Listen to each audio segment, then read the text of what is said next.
Salut! Dacă vrei să vezi cum s-a desfășurat o partidă pe lacul Big Carp Lake Duna-Varșani, în care eu și cu prietenul meu Nicu am reușit fiecare să ne dobărâm recordurile la Sturion, respectiv la Amur, atunci rămâne mai departe și să vezi cum s-a desfășurat această partidă.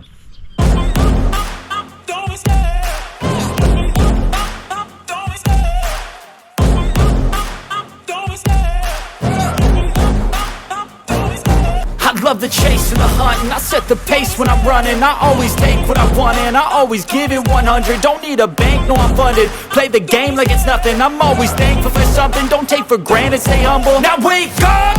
It's time to look at the enemy. Look in the mirror if he is no friend to me. It's not working out, maybe it's the chemistry. It's time to break up so I can make a better me. Better believe in your mind, cause it's everything. You can mold, shape, find almost anything. All it takes is some time and some clarity to find your identity. It's mind over everything.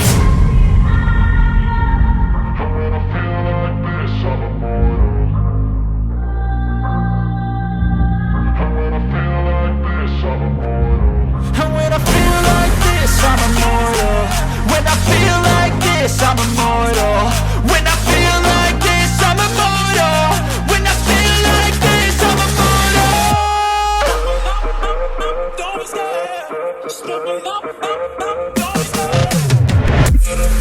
Salut, Nicu! Salut, Ionut! Ce faci? Băi, băiatule, uite-te, acum ne-am recăpătat forțele după drill-ul ăla fantastic de dimineață cu Sturionul ăla din visele mele, care mi l-am dorit.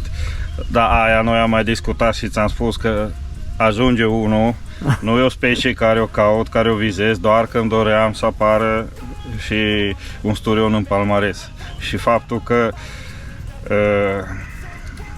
a apărut odată cu ivirea zorilor un pește de așa talie mare, cu atât mai bucuros și Hai, arată-ne cum l-ai fericit. prins. Ce ai făcut, cum ai făcut, cu ce ai pescuit ca să-l prinzi? Mă, monturile mele sunt destul de simple, pentru că am tranzitat ca orice pescar perioade din viața noastră de pescar complicate, pline de snobism, pline de tot felul de chichițe care le luăm de pe televizor și de pe internet și cu foarte multe lucruri inutile. Și din momentul ăla am decis că vor fi foarte simple monturile mele. În speță, aici am luat peștele la Stai să pun așa în palmă să o se vadă mai montură bine. de rig cu două bile critice Sper că se de vede pe 16 cameră. mm de la Select Baits, nada cu care pescuiesc eu, și anume hotfish-ul, doar că una este dipuită cu dipul lor Monster Crab și una e în pielea goală, cum se zice, de la mama ei.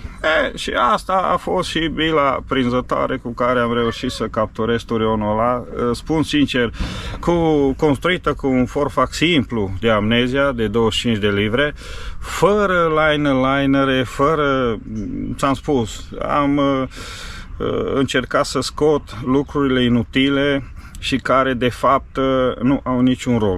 Singurul lucru de care făceam probleme în drill-ul ăla de 2 ore, că în drill-ul ăla mi-am revăzut toată viața, am avut timp să mi-o derulez în timp ce schimbam bățul de pe o mână pe alta, așa. Sau ca să nu-ți mai spun că în momentul când a ieșit Sturionul din apă și a făcut un salt și un plonjon din ăla gen balene arctice, așa, efectiv am zis că gata, eu pe ăsta nu pun mâna, nici nu știu cum îl scot afară. Na. Dar totul s-a terminat cu bine, am reușit, au rezistat toate instalațiile, cum zicem noi pescarii, începând de la firul de forfac, la lead core înaintaș, linia principală, băți, de ce nu? La urma urmei, apropo, sunt foarte mulțumit, sunt chiar încântat de bețele de la Select Baits, Baby 10, un băț de 3 metri, 3 livre 25, putere de aruncare, dar un băț atât de frumos, minimalist și cinaș, cum zicem noi ardelenii, de efectiv mi-a mers la suflet. Și ăsta este pachetul meu de pescuit la crab plantat, unde este nevoie de drill din barcă. Să ne înțelegem, unde putem face drillul de pe mal și nu suntem nevoiți să intrăm cu barca după pești, speță, agățături sau în genul cazului de față este stipulare în regulamentul lacului. Nu ai voie să faci drillul de pe mal, trebuie să intri după pește, după orice pește. Am optat să iau cu mine arsenalul ăsta și chiar am reușit să-l pun la încercare și a trecut cu brio toate probele. I love the chase and the hunt, and I set the pace when I'm running. I always take what I want and I always give it 100. Don't need a bank, no I'm funded. Play the game like it's nothing. I'm always thankful for something. Don't take for granted, stay humble. Now wake up! It's time to look at the enemy. Look in the mirror if he is no friend to me. It's not working out, maybe it's the chemistry. It's time to break up so I can make a better me. Better believe in your mind, cause it's everything. You can mold, shape, find almost anything.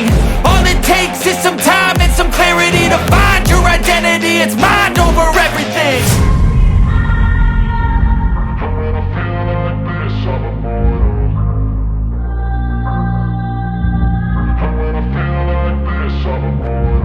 And when I feel like this, I'm immortal.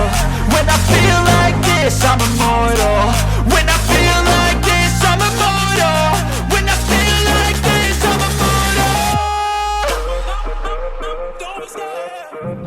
immortal. Povestește despre unde mergem, ce facem, cum plantezi, unde te duci, ce faci, zi. Aici deja intrăm la categoria secrete de serviciu. Da, povestește ce vrei tu atunci, o abureală. Promit că nu copiezi nimica. Aha. Păi, plantatul se derulează conform unor căutări cu sonarul și unde am crezut noi, că știi cum întotdeauna există o marjă de eroare și o frumusețe a pescuitului, de fapt, care constă în neprevăzut și imprevizibil. Dar noi, unde am considerat că ar fi locurile mai potrivite, le-am balizat și pescuim precis pe baliză și se pare, până în momentul de față, ținând cont de acalmia de pe baltă și a faptului că peștii nu se hrănesc, se pare că totul nu facem ceva greșit.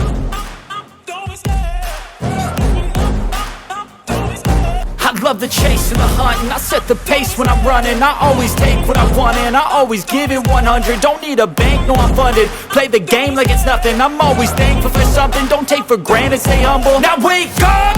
It's time to look at the enemy. Look in the mirror if he is no friend to me. It's not working out, maybe it's the chemistry. It's time to break up so I can make a better me. Better believe in your mind, cause it's everything.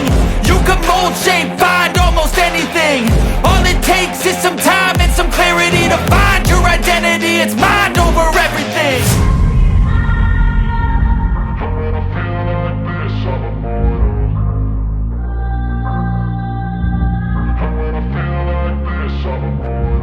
And when I feel like this, I'm immortal.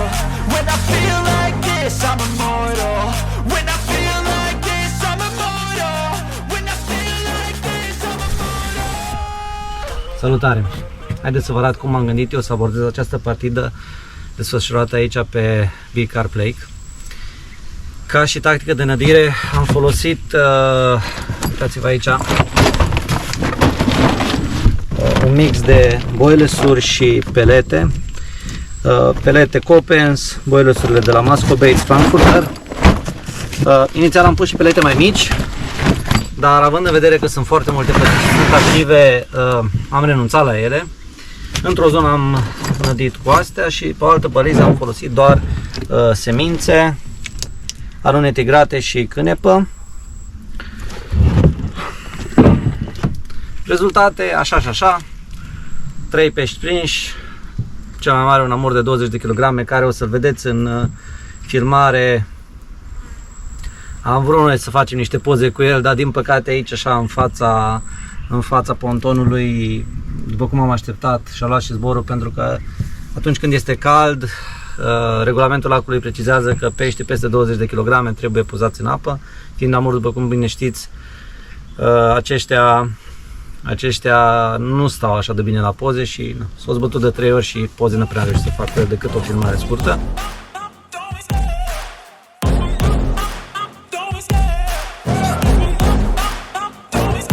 I love the chase and the hunt, and I set the pace when I'm running. I always take what I want and I always give it 100. Don't need a bank, no I'm funded. Play the game like it's nothing. I'm always thankful for something. Don't take for granted, stay humble. Now wake up!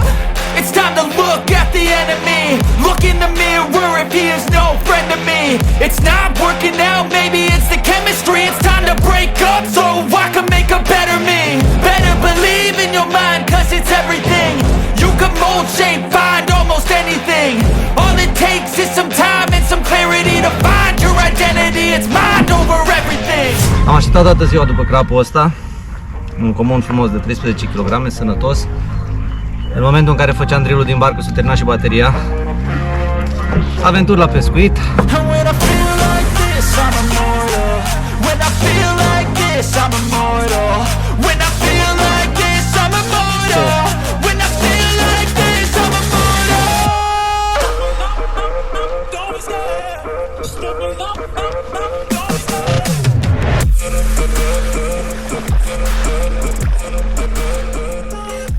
Mă, Nicule, mă, ce faci aici? Bă, te rog frumos, bă, nu pot de tine, mă, nici să mici nimic, mă, că... Păi facem o pescuială așa mai discretă, datorită faptului că și apa e foarte limpede. Dar ăsta e motivul secundar. Motivul principal ar fi că, raportându-ne la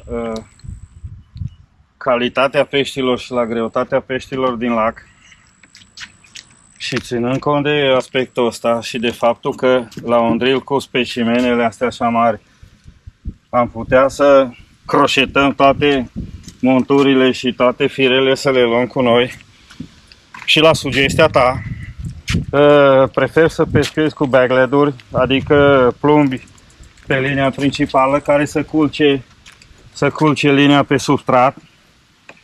Și aici avem o mică diferență de opinie, în sensul că dacă tu ești adeptul flayerilor baglead, adică direct pe fir, eu prefer varianta tradițională și, ca să nu zic, perimată, că tot mai puțin o agrează datorită atâtea sfori în apă. Da, mie mi se pare mai corectă, mai ok. În momentul unei trăsături, plumbul se pierde.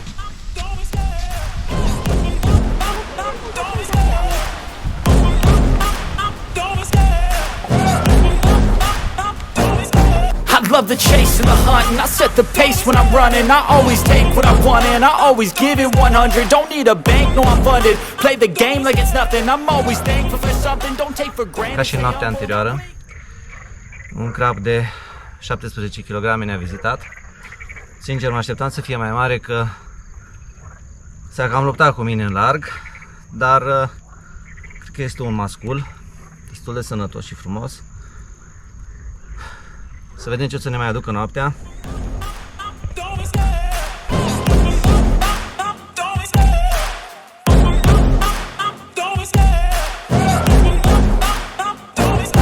I love the chase and the hunt, and I set the pace when I'm running. I always take what I want and I always give it 100. Don't need a bank, no I'm funded. Play the game like it's nothing. I'm always thankful for something. Don't take for granted, stay humble. Now wake up! It's time to look at the enemy. Partida noastră de 3 zile a luat sfârșit. O partidă care putea fi și mai bună, dar totuși am avut câțiva pești prinși, având în vedere că acalmia de pe baltă a fost foarte mare. Problema acestei partide a fost plăticile. Am prins foarte multe, atât eu cât și Nicu. Urmează să ne strângem, să ne împachetăm, să mergem înspre casă, avem un drum lung în fața noastră.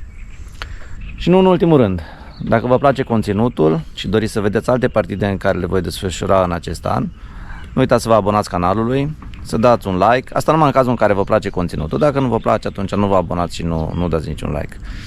Să ne vedem cu bine pe baltă, vă salut!